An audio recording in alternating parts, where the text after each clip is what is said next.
Welcome back to Roseburg, Oregon, in the Toyota-Napa Auto Parts Bonus Challenge 150.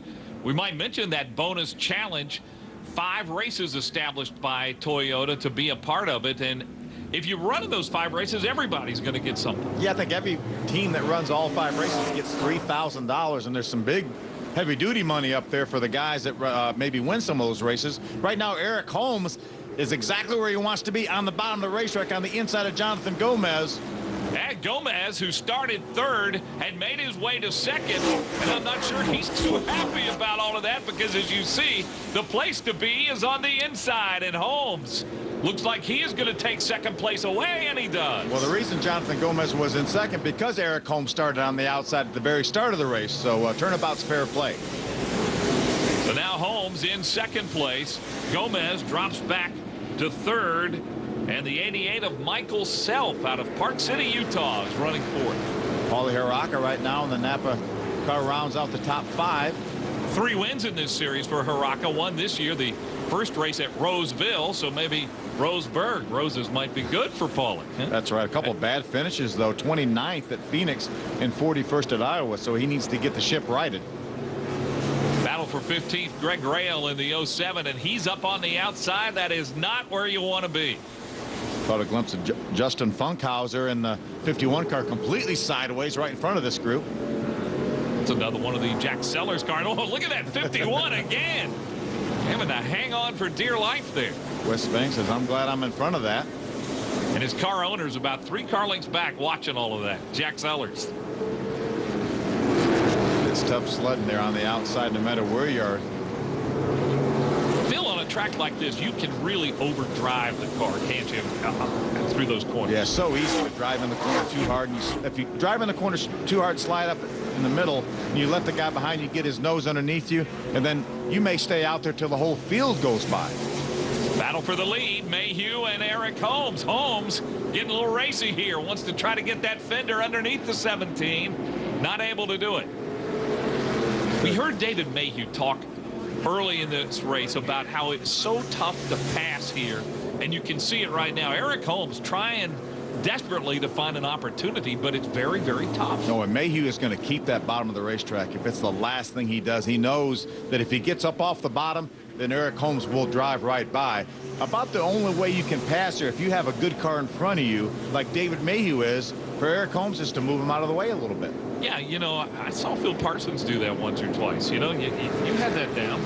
That was a long time ago, though. Root a guy out. Long time ago. No, that's short track racing. What that is, that's what these fans came here to see tonight. Just all part of it. Right now, Eric Holmes looks like he has a better car. He's able to sneak the nose just a couple inches to the inside. Not enough to force the issue yet.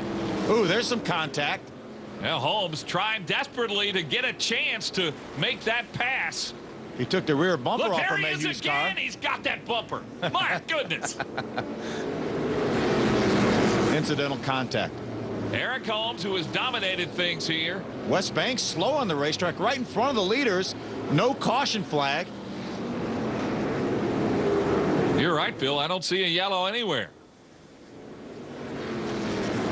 And Mayhew keeps right on rolling around this racetrack. You know, I've also been impressed with Jonathan Gomez, who's hanging right there in 3rd place. Remember, Gomez had a top 2 finish our first race at Roseville, and that had it taken away from him due to an illegal shock. Well, they've got something to show that that finish was not a fluke. Gomez very determined here tonight. Came back with a 4th and an 8th in our 2 races since then. And as you can see, pretty much single file all the way around this racetrack, and that's what we expect. There's Greg Rail. Right front tire is down on that 07 car. No caution yet, though. I was going to say, it looked like he either hit something or it's got a flat tire, but Rail definitely off the pace. And again, there is no caution flag. There's a big gap there right in front of this group. Battling for 9th, Todd Souza, the 13 car, Josh Combs in the 9.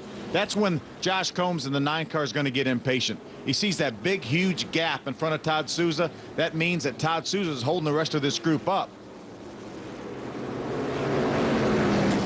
Todd Souza, as you mentioned, did not qualify at Iowa.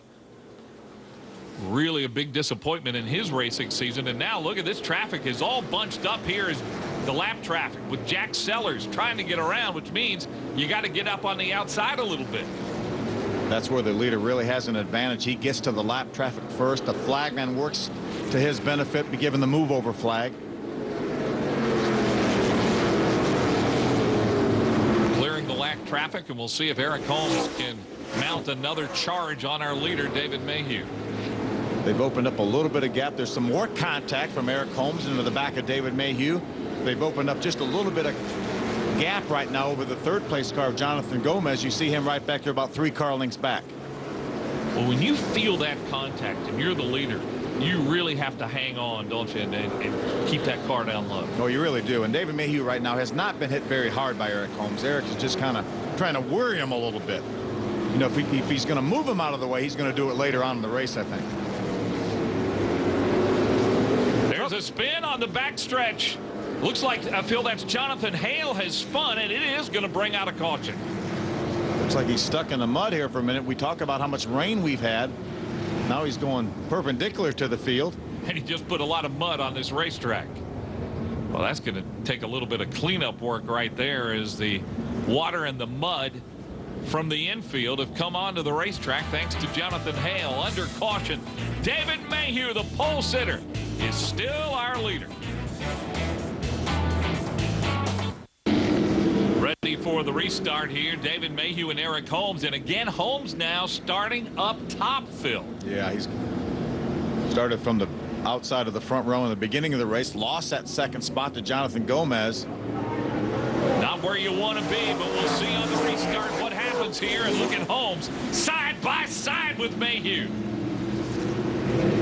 Well, they bump a little bit, and again they touch. And a little bit more they bump. That's some aggressive driving from Eric Holmes, who's now got his nose out in front of David Mayhew. And Holmes, how about this? Boy, Can he get down low, though? Yes, he does. Holmes has made the pass and a new leader. What a move.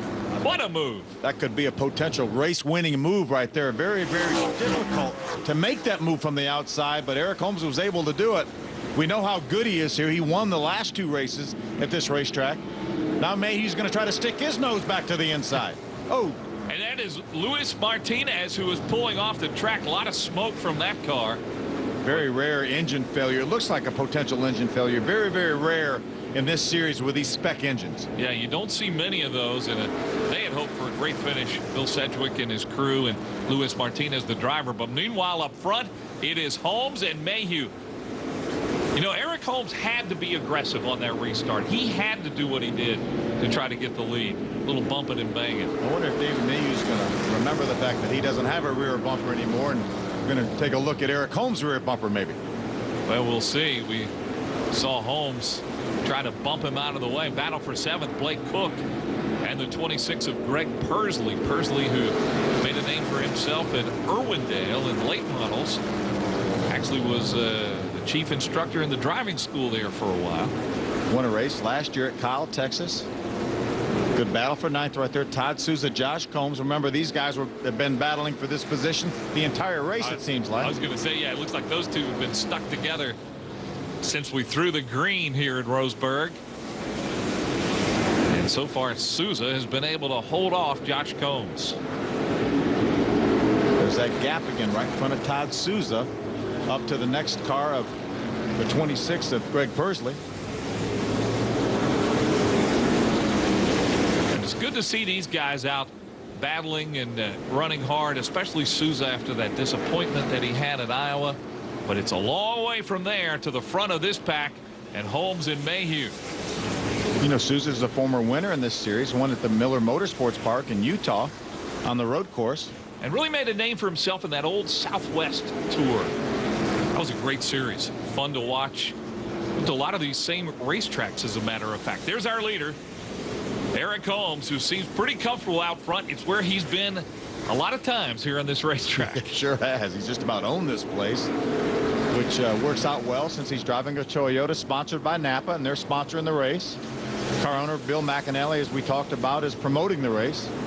And it's always nice when your car owner promotes the race and you're running out front. Great battle right there for the 4th position. There's Paulie Harak on the 2nd Napa car, Michael Self in the 88, and then Moses Smith in the 16 car. You know, Phil, we talk about how beautiful this country is. I actually came here about 25 years ago. You know the guy, Bruce Patron. He used to bring a bunch of Cup guys to tracks where fans could get a chance to see him, sign autographs, and they would run late model cars. They came here to Roseburg. I'm talking Michael Waltrip, the late Davey Allison, Kyle Petty, Bill Elliott, Jeff Bodine. Those guys had a great time here, and these fans really enjoyed getting to see him. That was really a fun trip here. It was. As we watched the battle for 7th between Blake Cook and Greg Pursley, I did a few of those barnstorming trips. I wasn't on that particular trip you're talking about, but I've done a few all over the country with Bruce Patron. Yeah, that was fun. There's a big stream behind this racetrack, and I can tell you that Bill Elliott pulled a few out of that stream, a few fish. It's kind of interesting. Well, there is the 21 of Blake Cook. It's got to be a little frustrating to be that far back and to know this is a really short race and to get to the front. Almost impossible. Boy, it really is. But, you know, hope for a restart here and there, maybe catch a break. And you never know what's going to happen here. These guys have run almost halfway now, and sometimes their cars are going to start faltering. If they've abused the tires a little bit too much early on, then they're going to pay for it as we get in the second half of the race. Greg Pursley putting all kinds of pressure right now on Blake Cook. And again, that is the battle for 7th place. Up front, Eric Holmes continues to lead as we get closer to the halfway point of this race. Man, the laps really just click off here in a hurry. It's Holmes and Mayhew out front here in Roseburg.